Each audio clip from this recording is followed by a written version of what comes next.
But then it was probably 12 years old. This is where life changed.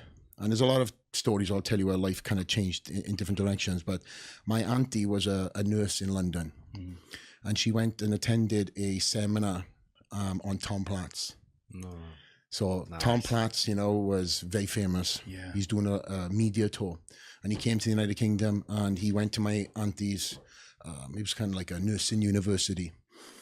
So she seen this American, you know, good-looking guy, and he done, you know, his the blonde hair, and his golden eagle. Yeah, that's right. So he would run his hand above, and that was his pose. And the pose, right? We've shown this. See, we're gym rats, right? Yeah. We know. So she got to meet Tom, and he had his autobiography. So he signed it. She came back to Wales and brought this book. And of course, as I mentioned earlier, I used to stay in my grandparents' house on the weekends. So me being the nosy little fucking kid I was, I going through like a book library. I pull out this book. Oh my, what is this? What the fuck is this?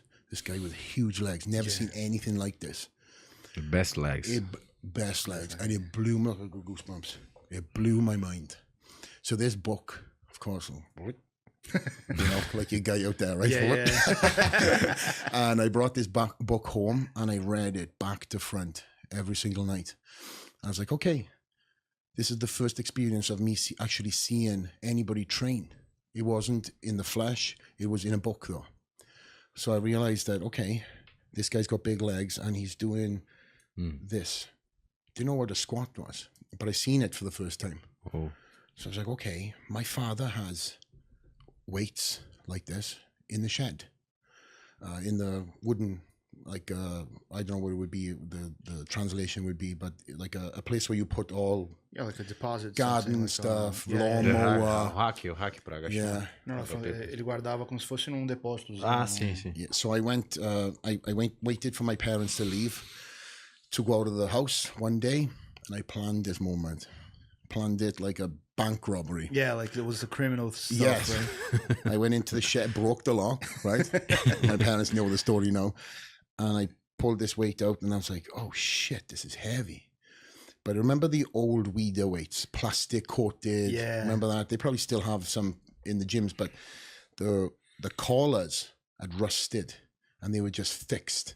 They were so old, corroded. They were just stuck on the bar. So I was like, shit, I can't pull the weights off.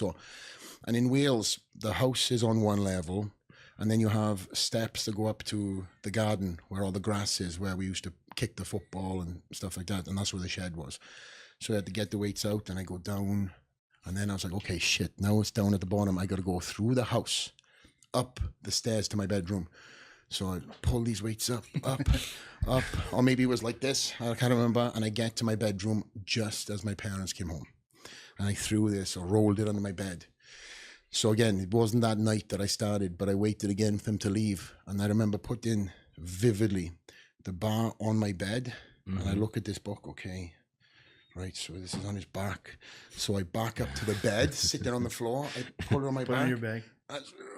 Okay, and poof, right down. That every night until I got 1 rep. Wow. And then 1 rep turned to 2 reps, 2 reps turned to 3 reps. And this went on for a number of weeks. Until one day... And you were only squatting. I was only squatting. I didn't give a shit about this big arms. This is why you have those legs, right? Well, not so much anymore, but back then, yes. Back then, and I just remember one day my parents or my dad was outside the door and he ran in, opened the door. Hey, what are you doing? But he had his eyes closed.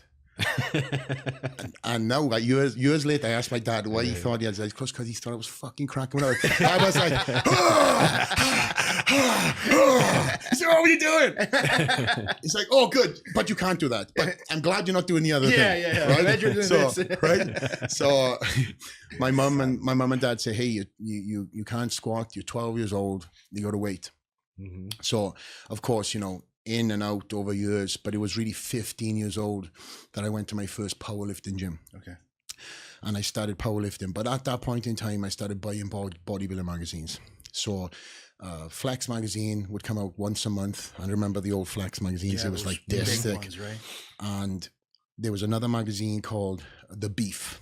The beef. Beef, I yeah. remember that BEEF. Oh, it's UK only. Okay, that's And they why. would show all the best bodybuilders in the UK, which was more relatable. Yeah.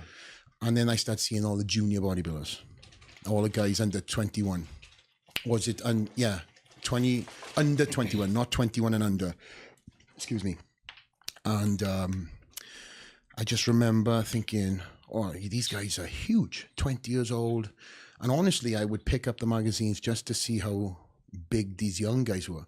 But I had no aspirations about being on stage. And I can tell you that wholeheartedly. I still thought that I was going to be a big rugby player.